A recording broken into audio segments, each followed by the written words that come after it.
Good morning. What a beautiful day, and what an important day.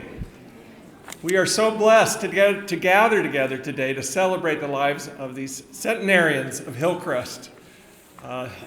Many of them they've outlived you all. To be a centenarian, you have to live 1,200 months. 36,500 days, 876,000 hours, 52,560 minutes, and 3,153,600 seconds. That's a finish line, but it's not finished. I'm so grateful to be able to work with all of you, but especially these individuals we'll honor today. The story was told of a husband and wife who passed this milestone of 100 years, and someone asked them, "How did you do it?" And the husband said, "Well, anytime, my wife and I agreed early, anytime there was an argument, one of us got up and walked outside. And I attribute my long life to breathing so much fresh air."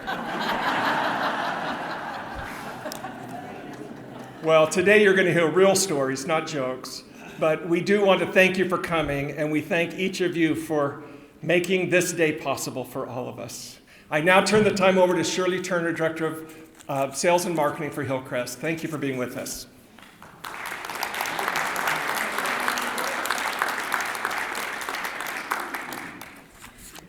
Good morning and welcome. So pleased to be here celebrating Hillcrest Centenarians. It's amazing, right?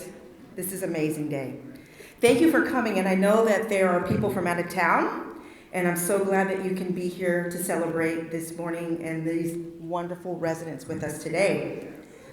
So I was approached by Hillcrest resident Sharon Wolfensmith about 2 months ago.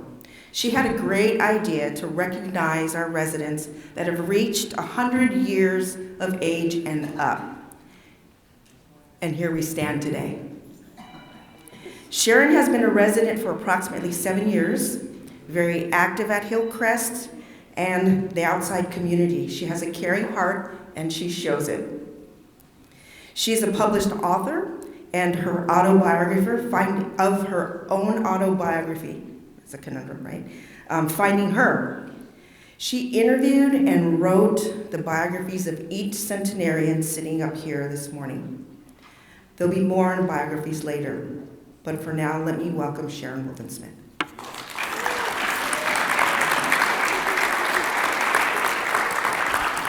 Thank you, Shirley. I'm going to start by saying I will need to live more than a quarter of a century more to be included in a centenarian celebration like this one. Are you going to come?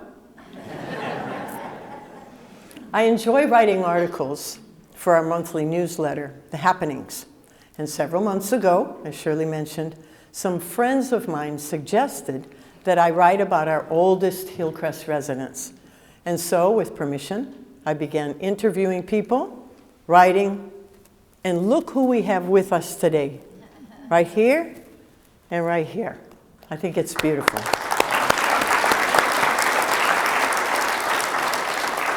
So today we celebrate the lives of these lovely, talented, and impressive members of our community. These people have enriched our lives in many, many ways.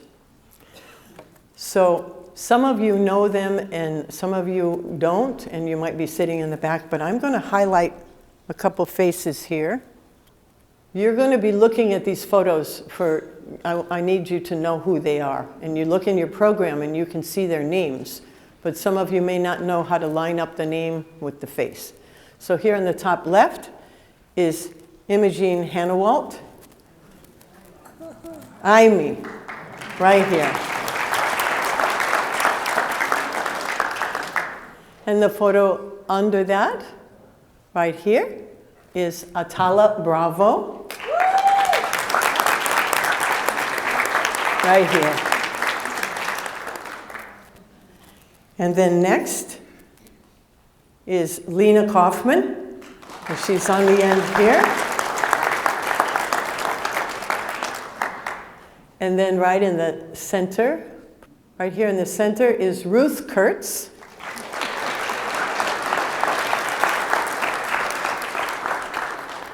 And here in the blue circle is Margaret or Marge Coston.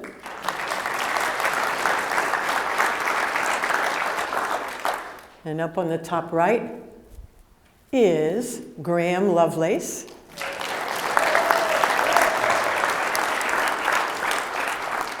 And on the bottom right is Sterling Pratt. Welcome to all of you.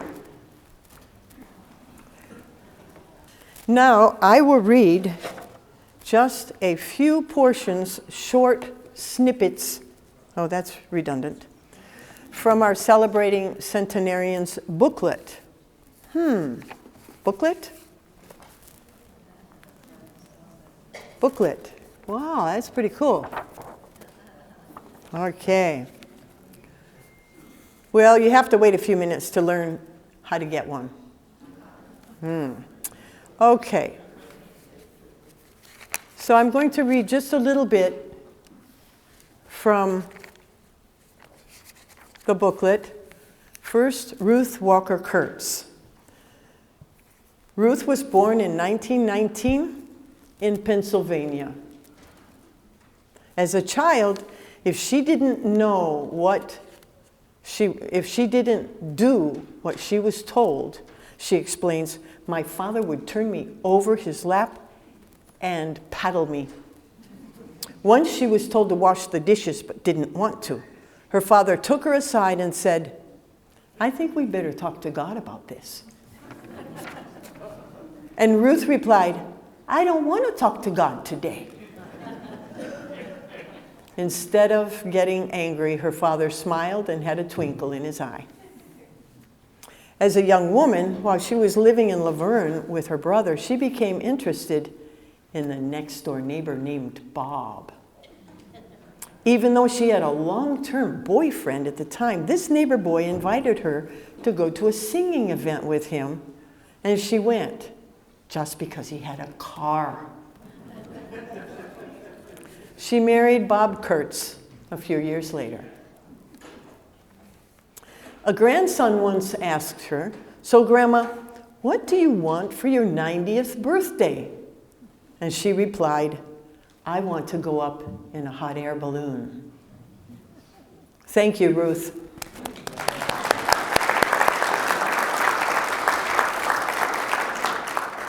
Now, Graham Lovelace. Graham was born in 1923 in Bakersfield, California. For his 100th birthday, his sons and wives took him on a 6-day cruise through Glacier Bay, Alaska. Graham and his wife, Joyce Moore, met on a double blind date. They had 3 sons, and because Graham had no sisters, nor any daughters, Joyce teased him by saying, you don't know anything about girls, do you? In 1967, Graham became a teacher and saw that his students had some problems with low self-esteem, and instead of criticizing and disciplining them, he tried believing in them. He said, I let these kids know that they are valuable persons. Every person is beautiful inside. Thank you, Graham.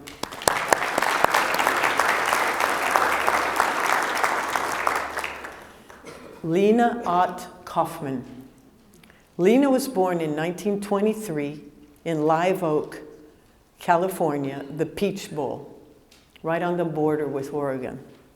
She went to a one-room schoolhouse there. She graduated from Laverne College, graduating cum laude in 1944. The next year, Lena taught junior high social studies and music.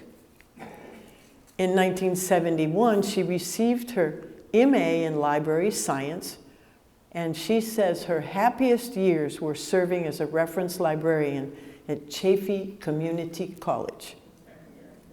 Some years later, she began to organize the Church of the Brethren library of 2,200 books, 1/3 of them children's books.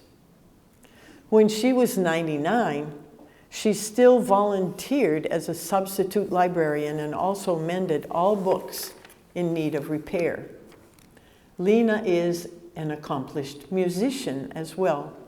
From childhood, she was active in church and college choirs and even sang in a community operatic production. For years, she sang in the choir at the Church of the Brethren here in Laverne, as well as the Hillcrest singers right here at home. Thank you, Lena.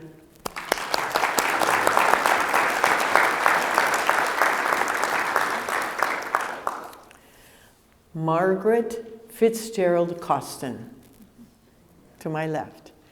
Marge was born in 1923 in Stockton, California.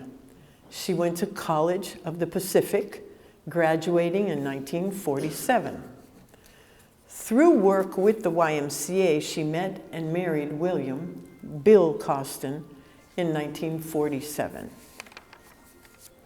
In 1948, Bill and Marge sailed to Montevideo, Uruguay, to observe YMCA work. Marge took intensive Spanish lessons then. In 1950, the YMCA assigned them to the Korean National Council, and Bill and Marge were able to take intensive Korean language classes. In 1953, Marge and Bill adopted a Korean abandoned child, 9 months old. That was Craig. When Craig was almost 2, the family returned to California where they adopted a premature baby, Kent. In 1963, they relocated, this time to Lima, Peru, and then later again to Uruguay. In 1967, they returned again to California, where Marge taught English as a second language. Marge is extremely proud of her 2 sons and her grandchildren. She says, if I could say what life has taught me, I'd say, be appreciative. Thank you, Marge.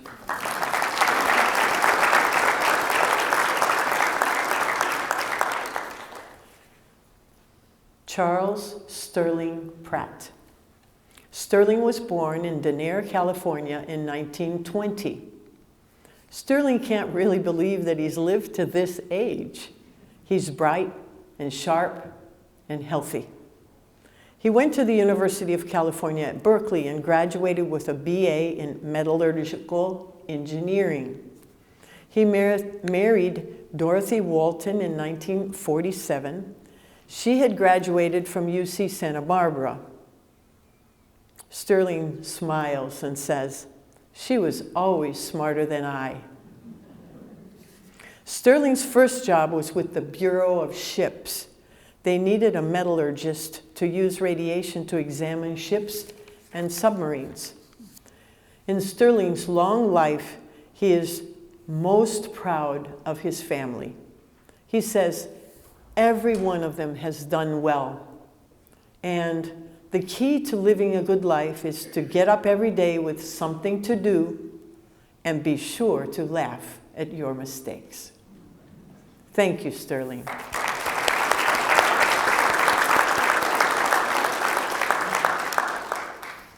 Atala Bravo, second to the end there. Atala Bravo was born in Guayaquil, Ecuador in 1914. That's a long time ago. As a young lady, she completed college to become a kindergartner through 2nd grade teacher. Shortly after her arrival to the United States in 1966, her family told her that she had to learn English and should go to ESL classes, to which Atala stubbornly replied, Esta gente no me entiende nada. No quiero ir a la escuela.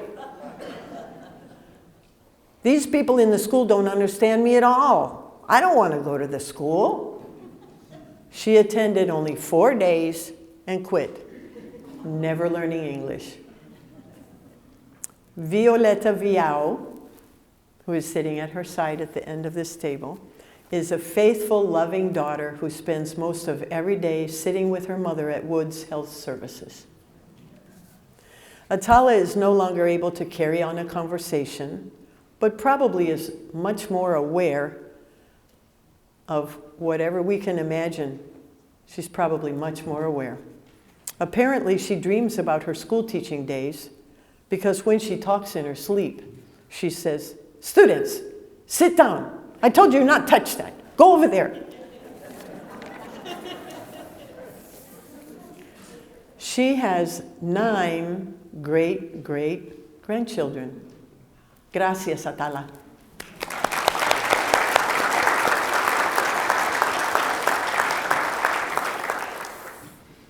Imogene Porter Hanawalkt, Amy. Amy was born in 1922 in Kansas. When the Great Depression hit Kansas, Amy's family moved west, relocating in Pasadena, California. She went to Verne College and studied English and home economics. After college, she began working with the Brethren Service Committee in Puerto Rico. During those years, she met and married Dwight Hanawalkt. Dwight's father, J. Ross Hanawalkt, was one of the founding fathers of Hillcrest. Amy has 5 great-grandchildren and 1 great-great-grandchild named Cash, who is all of 1 year old.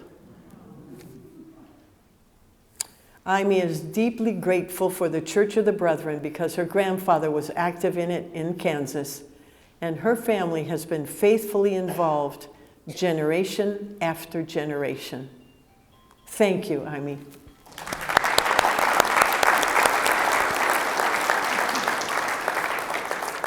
Now, back to Shirley for a moment.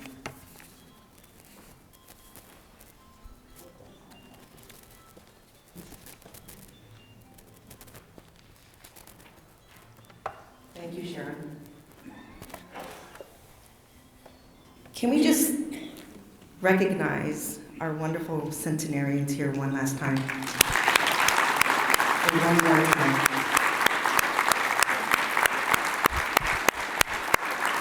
So I promise I won't take a lot of time. I know I stand between you and the refreshments that our wonderful team put together. So I get to talk about living a long life at Hillcrest. Perhaps you've heard of the Blue Zone. The Blue Zone is a non-scientific term given to geographic regions that are home to some of the world's oldest people.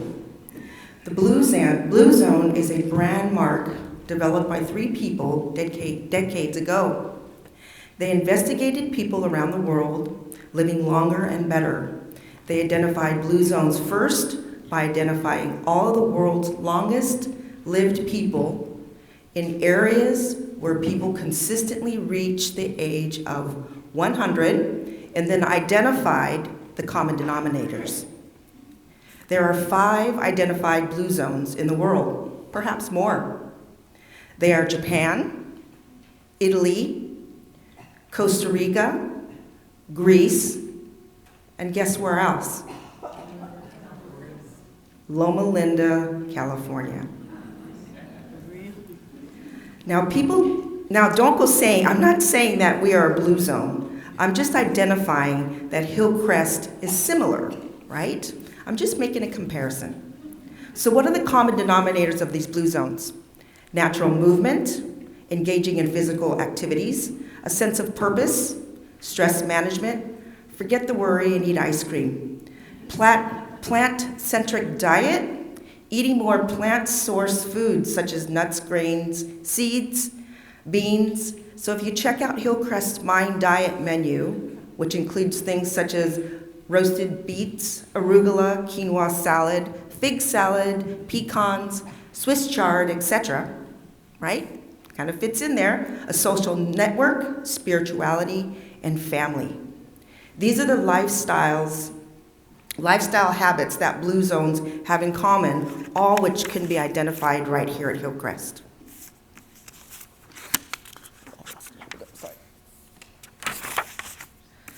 So today we celebrate 7 centenarians. I'm Imogene Hanawalkt, who's lived at Hillcrest for 33 years. Lena Coffman has lived here for 27 years. Sterling Pratt, 23 years. Ruth Kurtz, 22. Graham Lovelace has lived here for 19 years. Margaret Coston, 17. And Atala Bravo has been at Woods for 6. But I do want to recognize residents at Hillcrest that have not reached 100 years, but have longevity in living here and could quite possibly reach 100.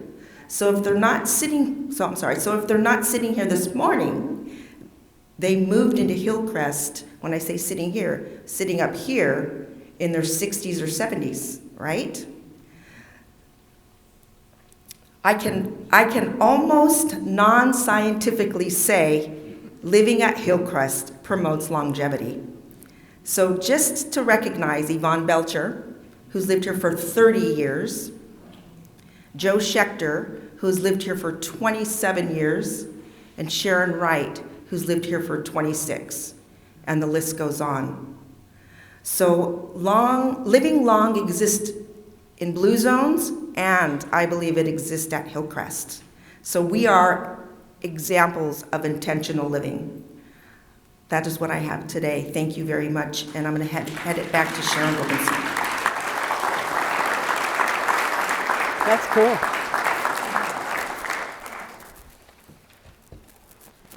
Thank you, Shirley. Now, here's this little booklet. It's about the size of our Hillcrest happenings. You might be asking, how do I get one of these? Well, here's some options of how you can get one of these beautiful books with the biographies, complete biographies, and photos, and all kinds of beautiful stuff inside. All proceeds from any donation to Hillcrest for this booklet will benefit the Good Samaritan Fund, which covers the difference between the cost of providing skilled nursing care at Hillcrest and reimbursement offered by Medi-Cal. So there's a difference there. The real cost, and then Medi-Cal, and the gap is Good Samaritan Fund. Today, Tuesday, November 28th, is Giving Tuesday. With your financial gift of the amount you choose, you will be making a difference in the lives of some of the most vulnerable members of our community. These people and maybe many other people. You may pick up a booklet at the back of this meeting hall. You can see where the little balloons are. There's a back table, the refreshments are here, and then the books are going to be over there. So there's a bag, a black bag that says Good Samaritan Fund on it. It will be at the back table. And if you brought some money today, you can make a donation that way. If you don't have a donation today to give, that's okay. You could give at another time. Also, you can get, after this meeting today, the extra books we'll take to the gift shop. You can go to the gift shop any day while supplies last. You could go today and do your Christmas shopping, by the way. And any amount that you give for one of these books will be set aside for the Good Samaritan Fund. Or if you're a person that likes to do things online, you can log into livingathillcrest.givingfuel.com. And you're saying, what? So I wrote that on a half sheet. It's at the back table. So if you prefer giving online, then there's instructions on that sheet. Well, we are ready for refreshments. Help yourselves to yummy refreshments from the back tables on that side and enjoy conversation and friendship. And thank you so much for coming. And we honor and appreciate all of these people sitting right here in front. Thank you for coming.